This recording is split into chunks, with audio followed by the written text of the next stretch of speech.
सभी दर्शक जुड़ रहे हैं और आज की वीडियो स्टार्ट करते हैं। राजू जी, सभी को नमस्कार। सभी साथियों को नमस्कार। आपने अपना इतना कीमती समय दे रहे हैं हम लोगों के साथ। तो राजू जी, आज जिस तरीके से हम लोग इस वीडियो का सिलसिला स्टार्ट किए हैं तो उसको आगे कंटिन्यू करने का प्रयास है और जिसमें आप सभी लोगों का भरपूर सहयोग भी मिल रहा है। तो आज दर्शकों को कुछ स्पेशल चीज आप बताइए जिससे जो है लंबे समय तक लोग मार्केट में बने रहें, क्योंकि इस समय बाजार काफी ओवर वैल्यूड है। लोगों का कहना है कि ओवर वैल्यूड चल रही है, मतलब दर्शक कह रहे हैं, हम लोग नहीं कह रहे, क्योंकि हम लोग तो इस फील्ड में जान ही रहे हैं। तो ओवर वैल्यूड का क्या फार्मूला है, इस पर थोड़ा आज दर्शकों देखिए, क्या हुआ कि पिछले 2-3 सालों में अभी यूक्रेन और रशिया की लड़ाई हो गई। जी जी। तो उसके बाद से बाजार बहुत दिक्कत में आ गई, क्योंकि यूक्रेन और रशिया जो उन चीजों की दुनिया को सप्लाई करते थे जी उन चीजों की दुनिया में क्राइसिस हो गई। जी जी। उसके पहले सेमीकंडक्टर की क्राइसिस आई थी। जी जी। वो क्राइसिस आने से दुनिया भर में खाद्य तेल, गेहूं, तमाम मिनरल्स, तमाम चीजों की शॉर्टेज आ गई। तो अमेरिका में ब्याज दर, जो महंगाई है, वो 40 साल के उच्चतम स्तर पर पहुंच गई। जी जी जी। तो जो अमेरिका की ब्याज दर 2 के आसपास रहती थी, वो कोरोना में जो 0 हो गई थी जी उसको वो 5.5 पे चल रही है। जी जी जी। तो ये बाजार जो है अक्टूबर 21 में अपने टॉप पे गया और उसके बाद से ये सब लड़ाइयों की वजह से, माहौल की वजह से ये डाउन हो गया। जी। अभी भी एक इजराइल वाला चल रहा है और यूक्रेन वाला चल ही रहा है, लेकिन अब उनका यह है कि वो भौगोलिक में छोटे सीमित है और ये दुनिया को ज्यादा विश्वास हो गया है कि फैलने नहीं पाएगा और बड़ी शक्तियां इस पर जोर लगी हुई हैं। अभी ज्यादा हम लोगों को डरने की जरूरत नहीं है, कोई नहीं है, करीब करीब डर ही नहीं है। दूसरा, अब आजकल ये हो गया ना कि चीज रहते हुए भी मार्केट भागती है। देखिए, कोरोना पहला वाला है तो लोग डर गए, दूसरे कोरोना में लोग नहीं डरे, क्योंकि क्या था कि जैसे मान लो पार्ले की फैक्ट्री है, तो अगर उसकी 9 जगह बनता बिस्किट जी, तो अगर 4 जगह कर्फ्यू लगा है और 3 जगह भी बन रहा है, तभी काम ऐसी चल- बाटा की 4 जगह फैक्ट्री है, 2 जगह भी चल रही है, जी जी तो गोडाउन में माल भरा है और नया है और तो कोरोना खत्म हो जाएगा। तो अर्थव्यवस्था पे देखा जाता है ऐसा है कि नहीं, तो जाने जाती हैं, सब कुछ होता है, लेकिन अर्थव्यवस्था देश की के अलावा मेन ये है कि वो कंपनियां प्रॉफिट करेंगी कि नहीं करेंगी जो पोर्टफोलियो में। तो इसलिए मार्केट पहले भी चल गई, इस समय फिर चल रही है। और जो आपने एक बात कही कि मार्केट महंगी है, कुछ वक्त Overvalued हो गई पहले, है। अब पहली बार तो हुई है भाई 67,000, कभी 68,000 के आसपास मार्केट कभी नहीं हुई है। तो पहली बार तो हमेशा होती है। 100 रुपए से जब इंडेक्स चला था तो 200, 300, 500 भी पहली बार ही हुआ होगा। लेकिन जो एक पैरामीटर्स हैं, तो क्या होता है, एक पैरामीटर है कि जो पी रेशियो होता है, मार्केट की जो ईपीएस होती है और पी रेशियो, वो करीब 22 के आसपास चल रहा है, लॉन्ग टर्म एवरेज के आसपास ही है। जी। दूसरा एक होता है GDP to market cap ratio, कि तो हमारी अगर जीडीपी 100 है तो मार्केट कैप कितनी है, वो शायद इस समय जरूर 112 के आसपास हो गई है। लेकिन मार्केट एक नया समय आ रहा है मार्केट में, जैसे चाइना मैन्युफैक्चरिंग में डाउन जा रहा है और भारत मैन्युफैक्चरिंग में आगे आ रहा है। और भारत की मार्केट हमेशा प्रीमियम पे चली है, क्योंकि अब दुनिया में डिक्लेयर्ड रूप से हम लोग सबसे बड़ी आबादी है, सबसे अधिक वर्कफोर्स है, तो भारत की बात ही स्पेशल है इस समय। तो थोड़ा महंगा चलता है और पैसा बनेगा। राजू जी, जैसे हमारे जो व्यूवर्स हैं, कुछ नए व्यूवर्स हैं, कुछ पहले के भी व्यूवर्स हैं, तो आपने तो जो नए व्यूवर्स हैं डरे ना, उनके लिए आपने बता दिया। जो पहले के व्यूवर्स हैं, जो हमारे मतलब यूट्यूब पर, आपके फेसबुक पर और अपने चैनल पर लगातार बने हुए हैं, उनके लिए कुछ नए फंड भी आ रहे हैं मार्केट में। तो पहले के फंड से वो लोग अवगत हो चुके हैं, लेकिन नए फंड जो हाल ही में 1 सप्ताह या 2 सप्ताह के अंदर कुछ नए फंड मार्केट में देखने को मिल रहे हैं, ठीक है, उसके बारे में सही कहा आपने, इस पे भी चर्चा कर लेते हैं। तो इस समय मार्केट में 3-4 फंड जो अच्छे चल रहे हैं, वो एक है ये मोतीलाल ओसवाल का स्मॉल कैप फंड। तो ये क्या है कि इस समय आपको पता है कि एक साल में स्मॉल कैप फंड जो है वो 40% के आसपास का ग्रोथ है। एक आध फंड ऐसे हैं जो 3 साल में 40 से लेके 2-3 फंड हैं जो 40 से 60% की चक्रवृद्धि दी है जिन्होंने जी। तो ये इस स्पेस में मोतीलाल ओसवाल, जिनका की करीब 9,000 करोड़ रुपए का स्मॉल कैप में उन्होंने शेयर्स खरीद करके अपनी विभिन्न योजनाओं में पहले से खरीद रखे हैं।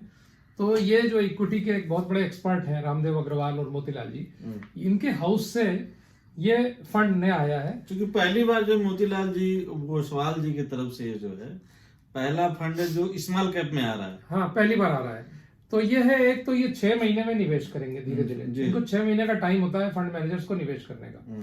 एक तो ये नए अभी निवेश करेंगे। दूसरा, स्मॉल कैप एक बहुत बड़ी अपॉर्चुनिटी है। भारत में मान लीजिए 6000 शेयर है, तो 100 लार्ज कैप और 150 मिड कैप को छोड़ के बाकी सब स्मॉल और माइक्रो में आते हैं। तो ऊपर के 250 छोड़ के फिर जो 250-300 हैं उनमें ये आराम से निवेश कर सकते हैं 65%। बाकी 35 ये कहीं भी निवेश करेंगे। और जो तमाम चीजें हैं जैसे स्मॉल कैप कंपनीज हैं, पिछले 7-8 सालों से उनकी ग्रोथ रेट CAGR जो था उनकी अर्निंग्स का, कमाई का, वो मुश्किल से 2%, 2.5% से बढ़ रहा था। अब उनकी कमाई अगले कुछ सालों में, 3-4 सालों में करीब 30-30, 40-40% प्रति वर्ष से बढ़ने जा रही है। अच्छा राजू जी, एक और चीज समझ में नहीं आ रही। जैसे मान लीजिए मार्च अप्रैल के बाद जो है जो फाइनेंशियल ईयर होता है वो जो कंप्लीट होने वाला है, तो यदि फाइनेंशियल ईयर के हिसाब से कुछ यदि फंड यदि नए आए हो मार्केट में कि लोगों का टैक्स सेविंग कर रहता है ना कि एक जो थोड़ा टैक्स बच जाए, और तो हमारे पास लगभग 3 से 4 महीने का समय है, तो उसमें यदि कुछ एडवाइस पॉसिबल हो सके तो। नहीं, तो टैक्स सेवर में तो कोई नया फंड नहीं आए हैं। एक सैमको का जरूर फंड आया था टैक्स सेवर का, वो भी 3-4-6 महीने हो गए। उसकी खास बात यह है कि वो स्मॉल और मिड कैप में ही ज्यादातर निवेश करता है। वैसे उस प्रकार का एक बैंक ऑफ इंडिया का और एक जो पहले IDFC या बंधन हो गया उस टाइप का कैटेगरी में है, लेकिन सैमको विशेष रूप से स्मॉल और मिड कैप में ही निवेश कर रहा है। तो एक ये फंड है जो 4 महीने पुराना, इधर लेटेस्ट कोई नहीं आया है। लेकिन मुकेश जी वो बात पूरी कर दूं, अन्यथा दूसरे फंड के साथ अन्याय हो जाएगा जो चल रहे हैं। तो इन्होंने तो कई कारण दे रखे हैं और एकदम वैलिड हैं कि बहुत सारे जो शेयर्स हैं वो लार्ज कैप में, मिड कैप में नहीं है, तो स्मॉल कैप है। तो बहुत सारी चीजें हैं जो स्मॉल कैप के फंड्स डेरिवेटिव्स में नहीं है। तो इनमें जो है ऑप्शंस, फ्यूचर्स की ट्रेडिंग नहीं होती है, इसमें सट्टेबाजी नहीं होती है, तो ये फंड सेफ है। दूसरा क्या है कि लार्ज कैप फंड वगैरह FII बहुत खरीदते हैं, फॉरेन इन्वेस्टर्स। जी जी जी। तो फॉरेन इन्वेस्टर्स आजकल बैकफुट पे हैं, वो कम खरीद रहे हैं। उनका भारत की पूरी मार्केट में पहले 24%, 25% तक निवेश था, जो कि अब 20 के आसपास आ गया है। तो वो उनका पैसा निकला है बहुत, उनका कम है पैसा। भारतीय पैसा जो आ रहा है वो स्मॉल और मिड कैप में ज्यादा आ रहा है। तो उसमें एक रैली है और उस रैली में पार्टिसिपेट करने के लिए एक अच्छा तरीका है, इससे ले सकता है मोतीलाल ओसवाल। अब आपको एक दूसरा फंड बताऊं, ये एक एक्सिस म्यूचुअल फंड है जिनका एक्सिस बैंक भी है। इनका एक मैन्युफैक्चरिंग फंड है। तो आपने देखा होगा कि कुछ खबरें देखी होंगी कि PLI की एक स्कीम आई हुई है, प्रोडक्शन लिंक्ड इंसेंटिव। उसमें ये कहा गया सैमसंग से कि आपका फोन हम बना देंगे। जितने भी फॉरेन के ब्रांड हैं उनसे कहा गया आपका टीवी, आपका फ्रिज, तमाम जो साउथ कोरिया के ब्रांड हैं उनका भारत में बन रहा है जी। और जैसे कार है, आप देख लीजिए, वो PLI में तो नहीं है लेकिन फिर भी मैन्युफैक्चरिंग में मर्सिडीज भारत में 2 साल से 1.5 साल से काम चल रहा है। नोकिया, अरे मतलब आईफोन भारत में बन रहा है, iPhone 17 चेन्नई के पास यूनिट स्थापित हो रही है। तो मैन्युफैक्चरिंग में अभी इसमें एक डेटा आया हुआ है कि अगर कोई इसमें नहीं दिख रहा है, दूसरे में है कि अगर कोई सामान बनाने की लैंडेड कॉस्ट अमेरिका में 100 है तो चाइना में लगभग 115 है और भारत में मात्र 85 है। तो भारत में आएगा सारी तो भारत में नया सामान आएगा। 10 लाख से ज्यादा इंजीनियर कहाँ हर साल पैदा होते हैं? भारत में। जी। सबसे अधिक बच्चे कहाँ पर हैं, काम करने के लिए तैयार हैं? भारत में। सबसे अधिक जनसंख्या जो काम में लगी है 64%, वो कहाँ है? भारत में। सबसे कम टैक्स रेट कहाँ है? भारत में। मतलब 2 देश और छोटे हैं, मैक्सिको और एक और देश, जहां पर टैक्स रेट कम है लेकिन कॉर्पोरेट रेट कम है, तो वो भारत में। तो भारत एक मैन्युफैक्चरिंग हब तैयार हो रहा है और समुद्र को, जो सी पोर्ट्स हैं जहां से माल जाना है, जो हवाई जहाज के बड़े अड्डे हैं जहां से माल लद के जाना है और रॉ मटेरियल आना है या फिनिश प्रोडक्ट आना है, जाना है, वो सब चीजें उनके लिए भारत सरकार योजनाएं लाई थी। भारत माला योजना, सागर माला योजना। तो मतलब सड़कों से, विशेष सड़कों से उनको कनेक्ट किया जा रहा है। यहाँ तक कि गुड्स ट्रेन्स भी तमाम ऐसी चलाई गई हैं कि कंपनियों से कहा जा रहा है आप खरीद लीजिए बोगी, और आप जैसे कोयले की बोगियां हैं तो कोल इंडिया लिमिटेड से आप अपने आप मंगाइए। तो तमाम प्राइवेट सेक्टर है, मान लो टाटा पावर, मतलब इसको जो मैन्युफैक्चरिंग सेक्टर को सरकार तो भारत, देखिए भारत सरकार अब समझ गई है कि वो इतना जो ह्यूज पॉपुलेशन है बच्चों की, उसको वो नौकरी देना बहुत मुश्किल काम है। तो वो प्राइवेट सेक्टर को सहायता करके सोच रही है वहीं से नौकरी मिल जाए। मैन्युफैक्चरिंग, तो मैन्युफैक्चरिंग हब के लिए दुनिया भर की चीजें की जा रही हैं। तो एक तो ये है। तो मैन्युफैक्चरिंग का ये फंड है, ये भी तमाम बहुत अच्छा है। जैसे ये कह रहे हैं कि केमिकल्स के क्षेत्र में कंपनियां जो हैं वो बड़ी वाली नहीं है, स्मॉल कैप में ही है, मैन्युफैक्चरिंग में है, भारत में हो रही है। ऑटोमोबाइल की, एंसेलरी की, ऑटोमोबाइल के जो पार्ट्स बनते हैं वो भारत में बहुत मैन्युफैक्चर होते हैं, पूरी दुनिया में जाते हैं। दवाइयाँ, आप जानते हैं अमेरिका में जो 10 गोली कर खाई जा रही है तो 4 गोली भारत की बनी हुई है। कैपिटल गुड्स और इंजीनियरिंग का भी सामान हम लोग बना के एक्सपोर्ट भी करते हैं। इलेक्ट्रिक और इलेक्ट्रॉनिक्स है, फूड एंड बेवरेजेस। तो ये जो मैन्युफैक्चरिंग में बहुत सारी चीजें, कंज्यूमर ड्यूरेबल में हम लोग बहुत सारा सामान बना के एक्सपोर्ट कर रहे हैं। बिल्डिंग मटेरियल, डिफेंस और इंडस्ट्रियल। डिफेंस आप जानते हैं कि एक नया क्षेत्र आ गया है, HAL वगैरह का शेयर भी बहुत बढ़ गया। तो ये चीजें हैं। तीसरा एक फंड है मुकेश जी, जो ये सैमको के फंड हाउस से आया है। तो इन्होंने क्या किया है कि डायनेमिक एसेट फंड किया है। तो इसमें ये कह रहे हैं कि 50, मतलब ये जो शेयर में लगेगा पैसा, तो अगर कभी इन्होंने एक इसका मॉडल डेवलप किया, पिछले 20 साल से टेस्टिंग की, उसको ये देखा कि हम एक तो ये परमिशन ले ली है सेबी से कि हम चाहे अगर मार्केट गिर रही है तो हम 100% कैश में जा सकते हैं या बॉन्ड वगैरह में, और मार्केट नीचे है तो ये 100% इक्विटी भी ले सकते हैं। तो एक तो ये बात हो गई।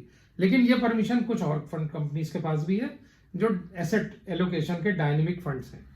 इसमें क्या खास बात लेके आए हैं ये कि ये कह रहे हैं कि हमने एक एल्गोरिथम डेवलप किया है, कंप्यूटराइज सिस्टम डेवलप किया है कि वो ये कह रहे हैं कि अगर मार्केट गिरेगी तो वो सिस्टम हमारा बता देगा। तो इन्होंने उसकी टेस्टिंग की कि 2008 में क्या होता। तो ये वो 2008 में मार्केट गिरने की शुरुआत में ही बता देते, और जब मार्केट उठने की शुरुआत हुई तो ये सिस्टम इनका इंडिकेट कर रहा है अप्रैल में ही, जबकि ये बता रहे हैं कि फंड मैनेजर्स ने जो बाइंग की है सब नवंबर के बाद की है। तो गिरावट में जल्दी बेच दें और उठते में जल्दी खरीद लें, और जरूरत पड़े तो पूरा पूरा लिक्विड में आ जाए, जरूरत पड़े तो पूरा पूरा चले जाए। कम है। तो ये एक नया फंड आया। तो जो आपने पूछा कि नई चीजें क्या आई हैं, वो ये है। बाकी ये है कि बाजार में तेजी मौजूद है, बाजार महंगा नहीं है। तो जो है लोग आप खुल के इन्वेस्ट करें कैपिटल मार्केट में। भारत में केवल 5 ही 7% रुपया इन्वेस्ट होता है, विदेशों में 60% है, ज्यादा है। इससे आने से भारत की प्रगति होगी। तो इस तरीके से जो है आज का ये जो सेशन है इसको समाप्त करते हैं। बातें तो बहुत है, लेकिन अगले सेशन में एक सेबी का रूल्स आ रहा है। इसमें सेबी ये कह रही है राजू जी कि जो हम लोग 100, 200, 300, 400, 500 की जो इकोनॉमिक जस्टिस की बात कर रहे हैं, तो हर फंड जो है कम से कम 100 रुपए में, जैसे कुछ फंड हैं जो 100 रुपए, शायद 200 कह रहे हैं। हाँ, 100-200 कुछ फंड तो 100 रुपए की करते हैं, लेकिन सबके लिए जो है सेबी इस तरीके से मैंडेट कर रही है, एक मैंडेटरी लॉ बना रही है कि आपको इतने में करना ही करना है। सेबी की चेयरपर्सन एक लेडी है, इस समय बहुत अच्छा उन्होंने जो है इस तरह का जो है न्यूज आई है मार्केट में। तो हम लोगों का जो पर्पज था इकोनॉमिक जस्टिस का कि हर व्यक्ति जो है उसमें आए, तो एक हम लोगों के लिए बहुत ही सराहनीय कदम है कि भाई हमारे जो भी व्यूवर्स हैं वो जो है इकोनॉमिक जस्टिस के माध्यम से 200, 400, 500 रुपए लगा करके जो हम लोग बात करते थे कि जो है सबके लिए सबका विकास हो, सबको धन मिले। तो हमारे कई वीडियोस हैं, आप उसको एक जगह एक वीडियो है जिसमें SWP पांडे इन्वेस्टमेंट्स या राजीव कुमार पांडे टाइप करें तो आ जाता है। आप वहां से उसको आप लाइक कर सकते हैं, नोटिफिकेशन वगैरह के लिए आप बेल आइकन वगैरह दबा सकते हैं, और सब्सक्राइब कर लीजिए जिससे कि आपको ज्यादा जानकारी मिल सके। और अगर हो सके तो शेयर करिए तो बाकी लोग भी इसका फायदा उठाएं। तो चलिए, थैंक यू वेरी मच। आप सभी लोग अपना बहुत ही कीमती समय दिए, सबको बहुत बहुत धन्यवाद। सभी सोशल मीडिया के दर्शकों को बहुत बहुत धन्यवाद। राजू जी, एक एक सेट को धीरे धीरे बंद किया जाए जिससे जो है आसानी से पॉसिबल हो जाए। पहले YouTube का अपना बंद कर देता हूँ।